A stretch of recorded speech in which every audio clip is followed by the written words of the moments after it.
आजच्या कार्यक्रमाची प्रस्तावना सादर करण्यासाठी मी सादर आमंत्रित करते युवराज माने सरांना की त्यांनी आजच्या कार्यक्रमाची प्रस्तावना सादर करावी।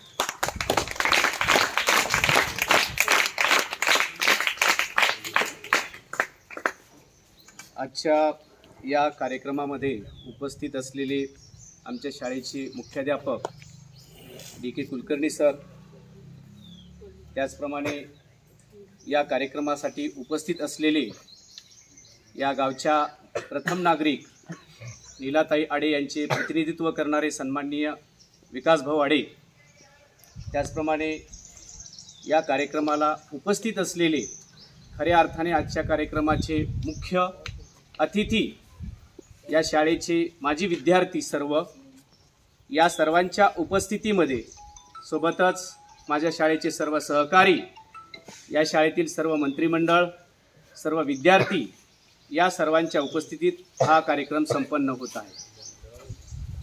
आपल्या या कार्यक्रमाचं नावच आहे माजी विद्यार्थ्यांचा हात मदतीचा कृतज्ञतेचा। कृतज्ञता हा फार मोठा संस्कार आहे आणि तो केवळ पुस्तकात न राहावा, केवळ पुस्तकातून विद्यार्थ्यांनी वाचून पाठ करून ते त्यांच्यापुरतं मार्क घेण्यापुरता तो संस्कार न राहता तो प्रत्यक्ष कृतीत कसा आणता येईल, तो संस्कार प्रत्यक्ष कृतीतून कसा मुलांमध्ये घडवता येईल, याचं आज हे ज्वलंत उदाहरण आहे की आमच्या या जिल्हा परिषद प्राथमिक शाळा पारडीच्या विद्यार्थ्यांनी अर्थात माजी विद्यार्थ्यांनी हा जो कार्यक्रम घडवून आणला आहे।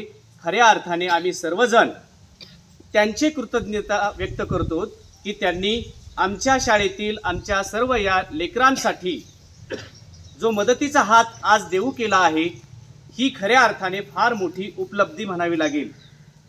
ज्या शाळेमध्ये आपण शिकलो, खऱ्या अर्थाने आपल्या घरामध्ये एक आई असते आणि आई 5, 5.5, 6 वर्षापर्यंत पहिलं विद्यापीठ असते विद्यार्थ्याचं, आणि तिथली ती शाळा, ती आई संपूर्ण पुढे लेकरं आमच्या शाळेत जेव्हा येतात, पुढची आई मुलांची ही शाळाई बनते, शाळाई बनते, म्हणजे शाळा ही सुद्धा एक सगळ्यांची आई असते।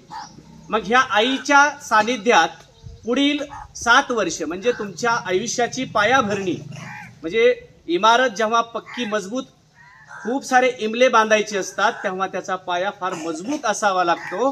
तो पाया मजबूत करण्याची भूमिका ही त्या गावातील प्रत्येक गावातील जिल्हा परिषदेची शाळा मजबूतीने करत असते। त्या आईच्या कृतज्ञतेपोटी आपण अशा पद्धतीची मदत केली पाहिजे। प्रत्येक गावात असणारी जिल्हा परिषदेची शाळा ही त्या गावातील लोकांची आई असते आणि त्या आईकडून आपली पायाभरणी करून जेव्हा आम्ही प्राथमिक शिक्षण पूर्ण करून पुढे जात असतो तेव्हा याच आईच्या उपकारावर जात असतो, हे प्रत्येकाने समजून घेतलं पाहिजे आणि केवळ समजून न घेता त्या संदर्भात तशी भूमिका पण घेतली पाहिजे, असं मला या प्रसंगी सांगावंसं वाटतं। ज्या पद्धतीने आता तुम्ही सगळे लेकरं इथं शिकत आहात, तसेच ही आपली मोठी भावंड आहे। तुम्ही जसे बसले होतात तसेच हे सगळे जे बसलेली माजी विद्यार्थी आहेत ते सुद्धा असेच बसलेले होते। यांना कुणीतरी शिकवणारे गुरुजी होते आणि त्या गुरुजींनी शिकवल्यानंतर हे पुढे गेले, आज ते त्यांच्या क्षेत्रामध्ये यशस्वी झाले आहेत। कुणी डॉक्टर, इंजिनियर, शिक्षक किंवा काही प्रायव्हेट कामामध्ये असतील, काही शेतकरी बनले असतील, त्या पद्धतीने ते यशस्वी झालेले आहेत।